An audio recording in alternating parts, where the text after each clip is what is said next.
Samir মিনহাসের record গড়া ইনিংসের সুবাদে ভারতকে ১৫৬ রানে গুঁড়িয়ে দিয়ে চ্যাম্পিয়ন হলো পাকিস্তান। অনূর্ধ্ব-১৯ এশিয়া কাপ ক্রিকেটের ফাইনালে পাকিস্তানের কাছে পাত্তাই পেল না ভারত। মিনহাসের রেকর্ড গড়া ১৭২ রানের বিশাল স্কোরের সুবাদে ভারতের রেকর্ড ভেঙে ইতিহাস গড়ে হেসে খেলে জয় পায় পাকিস্তান।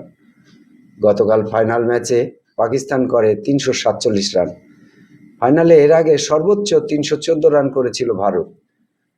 ২০১৪ সালের সেই ম্যাচে ৪০ রানে হেরেছিল পাকিস্তান। আজ রেকর্ড রান করে ভারতের বিপক্ষে ১৯১ রানের বিশাল ব্যবধানে জয় পায় পাকিস্তান। টার্গেট তাড়া করতে নেমে আলী রেজার গতির মুখে পড়ে ইনিংসের তৃতীয় ওভার থেকেই উইকেট হারাতে থাকে ভারত। একের পর এক উইকেট পতনের কারণে ২৬.২ ওভারে ১৫৬ রানে অল আউট হয় ভারত।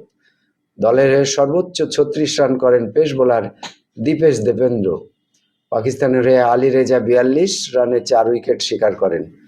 ২টি করে উইকেট নেন সায়েম, সুবহান ও হুজাইফা।